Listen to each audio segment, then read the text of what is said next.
তোমরা যারা 2021 সালে ষষ্ঠ শ্রেণীর ছাত্রছাত্রী আছো তাদের 21তম সপ্তাহের গণিত অ্যাসাইনমেন্টের সমাধান নিয়ে সবাইকে আমার বিদ্যালয় ইউটিউব চ্যানেলে স্বাগতম। তোমরা স্ক্রিনে তোমাদের অ্যাসাইনমেন্টের প্রশ্নটি দেখতে পাচ্ছ, যেখানে 4টা আমাদের অঙ্ক করতে হবে। তো সেখানে আমরা দেখতে পাচ্ছি লেখা আছে একটা উদ্দীপক যে 7টি পূর্ণ সংখ্যা 5, 1, -3, তারপর -2, তারপর 0, 6, 9 এই 7টা পূর্ণ সংখ্যা দেওয়া আছে।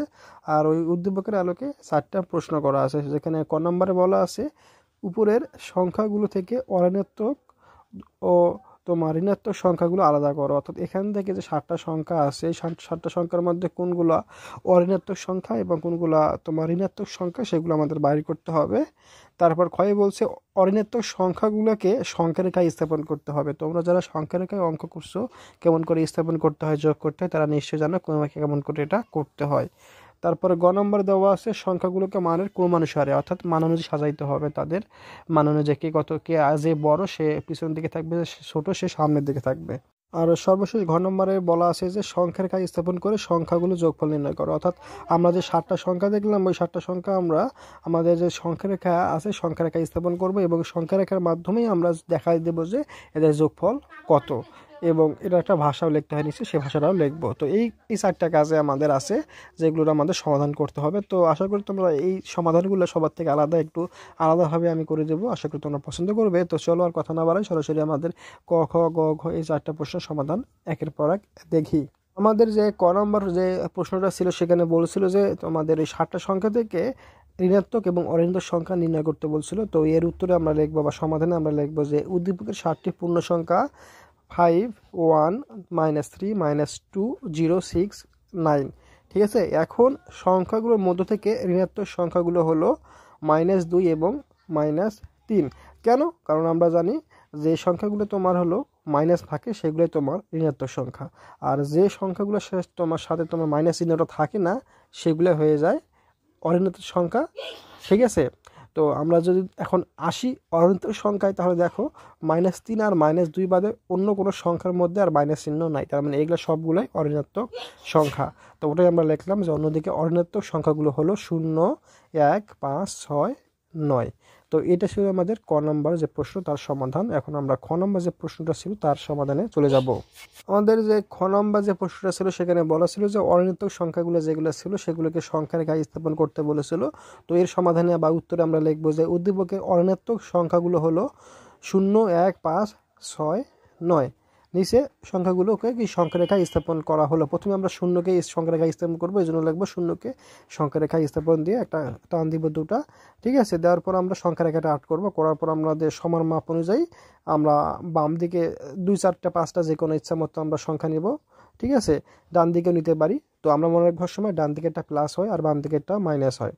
তো যেহেতু আমাদের শূন্যটা আমাদের আসল উত্তর, এই জন্য শূন্য যে ঘরটা দেখতে পাচ্ছ তোমরা, ওখানে আমরা একটু বোল্ড মোটা করে একটু ভালো করে কালি করে দেবো। ঠিক আছে, শূন্যটা যেহেতু আমাদের উত্তর সেই জন্য শূন্যকে আমরা একটু মোটা করে কালি করে দিব, আর বাকিগুলো যেমন তেমনই থাকবে।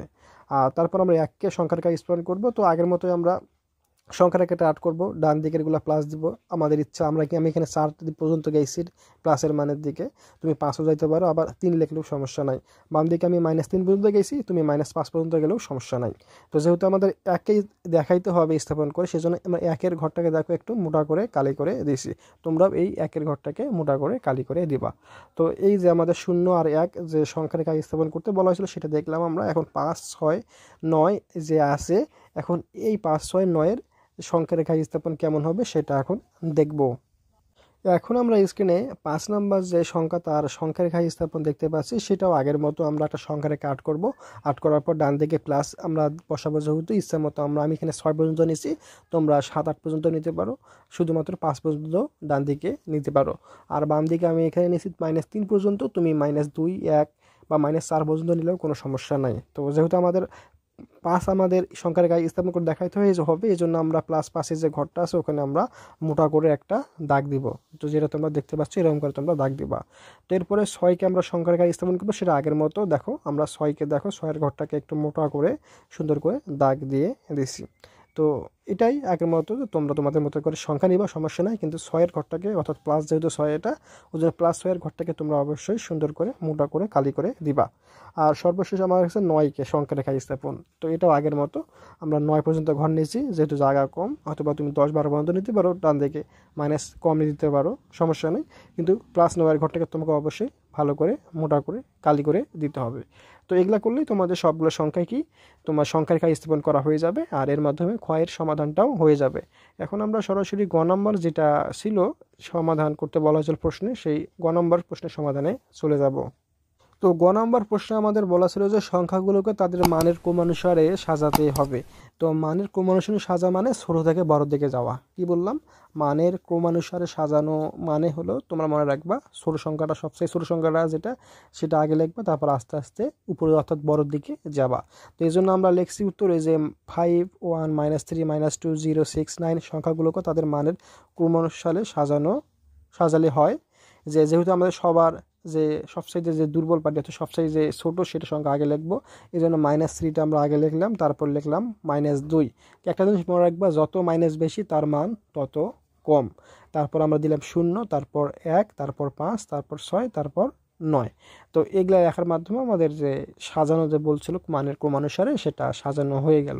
আশা করি তোমরা কেমন করে এগুলো সাজাতে হয় সেটা বুঝতে পেরেছো এবং সমাধানটাও দেখে নিছো। এখন আমরা সর্বশেষ ঘ নম্বর আরেকটা ছিল যেটা আমাদের সমাধান করতে বলা হবে, তো সেই ঘ নম্বরটা আমরা এখন দেখব এবং সমাধান করব। সর্বশেষ ঘ নম্বরে আমাদের বলা হয়েছিল যে সংখ্যাগুলোকে সংখ্যারেখায় স্থাপন করে তাদের যোগফল নির্ণয় করা, অর্থাৎ সংখ্যারেখার মাধ্যমে আমাদের ওই সংখ্যাগুলোর যোগফল দেখাইতে হবে। তো এই জন্য আমরা প্রথমে সংখ্যাগুলো কি সেগুলো একটু সাজিয়ে নিয়েছিলাম আমরা গতে, ওই জন্য ওই গ থেকে সেই সাজানো সংখ্যাগুলো নিয়ে আসবো। অর্থাৎ আমরা লিখবো গ হতে পাই সংখ্যাগুলো -2, -3, 0, 1, 5, 6, 9। এখন আমরা লিখবো কি, এখন সংখ্যাগুলোকে সংখ্যারেখার সাহায্যে যোগফল নির্ণয় করা হলো, এই লেখাটা লিখবো। লেখার পর আমরা কি করব, আমরা সংখ্যারেখাটা অঙ্কন করব এবং সংখ্যারেখার মাধ্যমে আমাদের যোগফলটা ওখানে দেখাই দেবো। তো তোমরা নিশ্চয়ই এখন স্ক্রিনে তোমাদের যে সংখ্যারেখা যে চিত্রটা করতে হবে আমাদের সেটা দেখতে পাচ্ছ। তোমাদের সুবিধার জন্য আমি এই সংখ্যারেখাটা একটু বোঝাই দেই যে আমরা প্রথমে 0 বিন্দু থেকে আমরা কিন্তু দেখো তীর চিহ্নটাকে -3 বিন্দু পর্যন্ত নিয়ে গেছি, কারণ প্রথমে আমাদের সংখ্যারেখা যে আমাদের যে খ থেকে নিয়ে আসলাম আমরা সাজানো অবস্থায়, প্রথমে আমার সংখ্যাটা ছিল -3, এই জন্য -3 পর্যন্ত চলে গেলাম। তারপর আমরা কি করলাম, ওখান থেকে আরও -2 আমরা চলে গেলাম, অর্থাৎ 5 বিন্দুতে গেলাম, ডিসেন্ডার দেখো ওখান থেকে শুরু করে। তারপরে যেহেতু আমাদের ছিল 0, তো 0 ওখানে তো থাকবে, 0 তো বিয়োগ করলে ওখানে আসবে, এই জন্য ওটা আমরা লিখলাম না, আমরা কি করলাম, একের দিকে চলে গেলাম, অর্থাৎ এক ধাপ আমরা এখন ডান দিকে যাব, কারণ মাইনাস যদি বাম দিকে যায় প্লাস যায় ডান দিকে।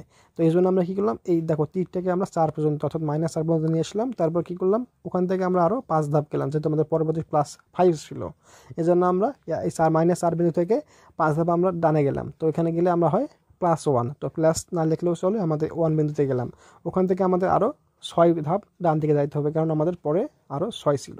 তারপর আমরা এখান থেকে তাহলে কি 6 গেলে হয়ে যায় কি 7 বিন্দুতে, আর সর্বশেষ ছিল আমাদের 9, তাহলে 7 থেকে আমরা 9 যদি যাই তাহলে হয়ে যাবে 16।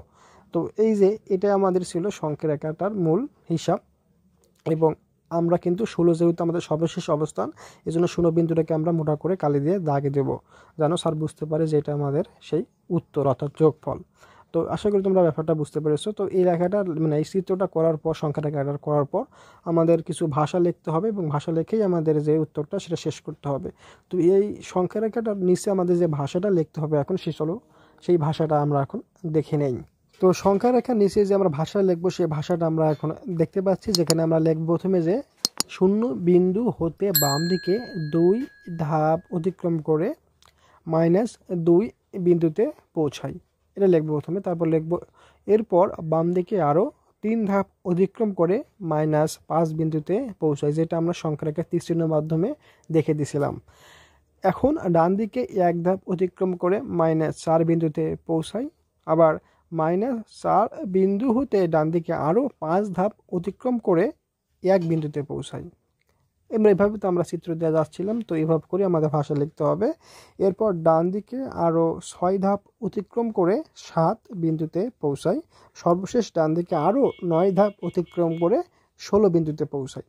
তাহলে ব্র্যাকেটের মধ্যে দিয়ে আমরা -3 যোগ -2 যোগ 0 যোগ 1 যোগ 5 যোগ 6 যোগ 9, এর যেটা যোগফল সেটা হবে 16, অতএব নির্ণয় যোগফল 16। তো এই লেখাটার মাধ্যমে আমাদের অ্যাসাইনমেন্টটি অর্থাৎ ঘ নাম্বারটা শেষ হয়ে যাবে, আর ঘ নাম্বার শেষ মানে আমার পুরো অ্যাসাইনমেন্টই শেষ। তো এখন ভিডিওটি ভালো লাগলে লাইক করবা, কমেন্ট করবা, শেয়ার করবা, সাবস্ক্রাইব করে না থাকলে সাবস্ক্রাইব করে পাশে থাকা বেল আইকনটি চালু করে দিবা। পরে অ্যাসাইনমেন্টের উত্তর নিয়ে আবার দেখা হবে। সে পর্যন্ত সবাইকে অনেক ধন্যবাদ।